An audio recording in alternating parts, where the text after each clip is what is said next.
Sunday বলে training হয়, Saturday বলে ট্রেনিং হয়, বাট ওয়ার্কশপ ব্যাপারটা কি, ওয়ার্কশপের ইম্পর্টেন্স কি, ওয়ার্কশপের কি গুরুত্ব, এই ব্যাপারটা আমাদেরকে সবার ক্লিয়ার হওয়া দরকার। সবাই রেডি আমরা? সবাই রেডি আমরা? Very good. অনেকের বাড়িতে বাইক বা স্কুটি আছে, আছে না নেই? আছে। বাইক বা স্কুটি আছে, বা একটু বড় হলে আমরাও এসি কার কিনবো। বাইক বা স্কুটি বেশ কিছুদিন কন্টিনিউ চলার পরে একটা সময় দেখা যায় গাড়িটার মাইলেজ বলেছিল 60 কিলোমিটার দেবে পার লিটার, 1 লিটার পেট্রোল ভরলে 60 কিলোমিটার মাইলেজ দেবে, কিন্তু দেখা গেল সেই মাইলেজ দিচ্ছে 40 কিলোমিটার, গেল 45 কিলোমিটার, মানে 1 লিটার পেট্রোলে যাওয়া উচিত ছিল 60 কিলোমিটার, যাচ্ছে কত 40 বা 45 কিলোমিটার। এর কারণ গাড়িটার মধ্যে কোনো টেকনিক্যাল ফল্ট হচ্ছে। আর যখন টেকনিক্যাল কোনো ফল্ট বা ত্রুটি দেখা যায় তখন গাড়িটাকে নিয়ে যায় ওয়ার্কশপে।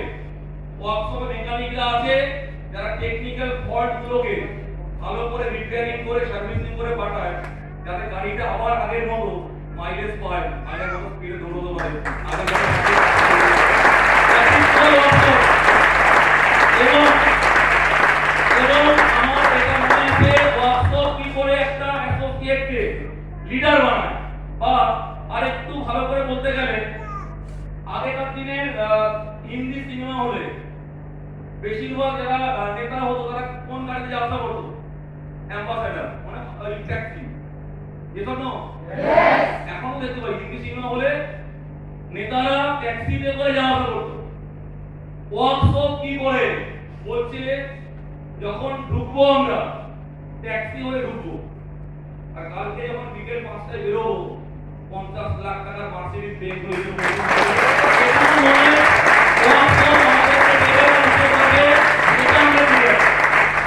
এবং যদি বলা হয় আমার টিমে যা অ্যাসোসিয়েট সেখান থেকে 130 জন বাছাই করা টু মাচ ডিফিকাল্ট, বাট আমরা প্রত্যেকে এই যে বাছাই ব্যাপারটা, এটা নিয়ে একটা ছোট্ট স্টোরি আমরা শুনবো। সবাই রেডি আমরা? সবাই রেডি? স্টোরিটা এরকম, একটা গাছের মধ্যে গাছের মধ্যে একটা চিলের বাসা ছিল। কার বাসা ছিল? চিল। এবার এই চিলের বাসায় চিল কি করেছে? ডিম পেড়েছে।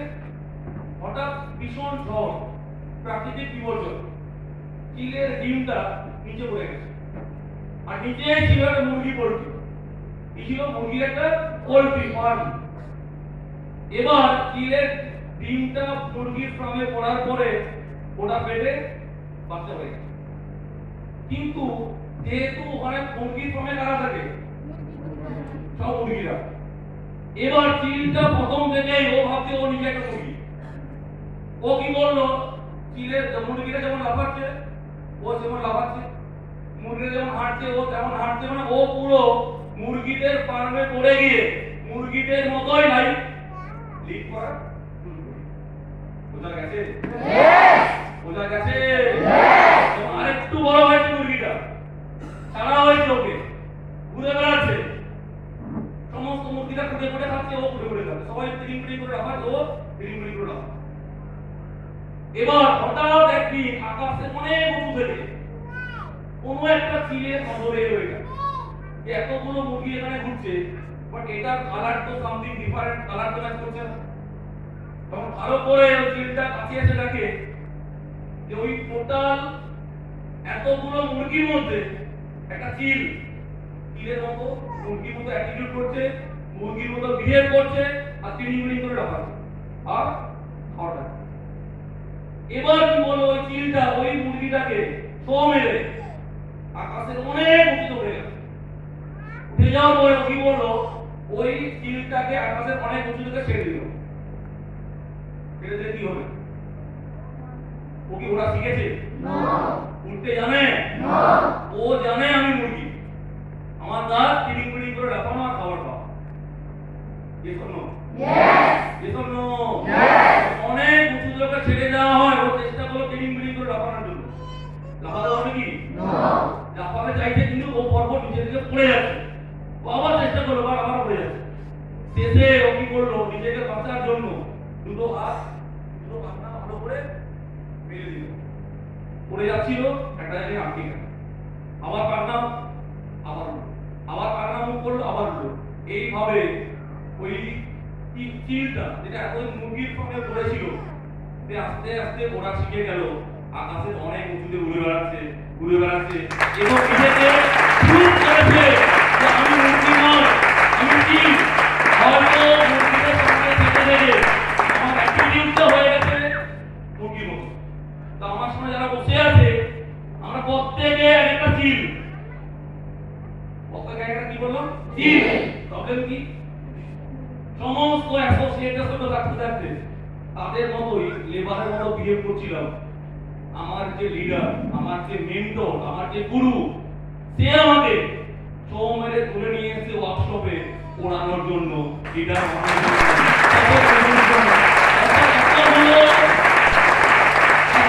প্রায় 50,000 অ্যাসোসিয়েট, 50,000 অ্যাসোসিয়েটের মধ্য থেকে মাত্র 140 জনকে বাছাই করা হয়েছে। ভাবা হয়েছে এরা কেউ মুরগি নয়, এদের মধ্যে প্রতিভা আছে, ইচ্ছে আছে, কোয়ালিটি আছে। একটু নারিশ করলে, একটু ওরা শেখাতে পারলে এরাই হবে ডায়মন্ড, এরাই হবে ডায়মন্ড,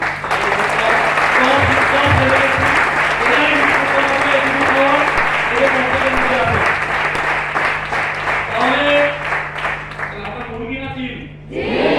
ওরার জন্য রেডি? ওরার জন্য রেডি? ওয়ার্কশপ নেওয়ার জন্য এক্সাইটেড? আরে তো এক্সাইটেড? কতটা এক্সাইটেড একবার জোরে আওয়াজ করে হাতটা নিয়ে বুঝিয়ে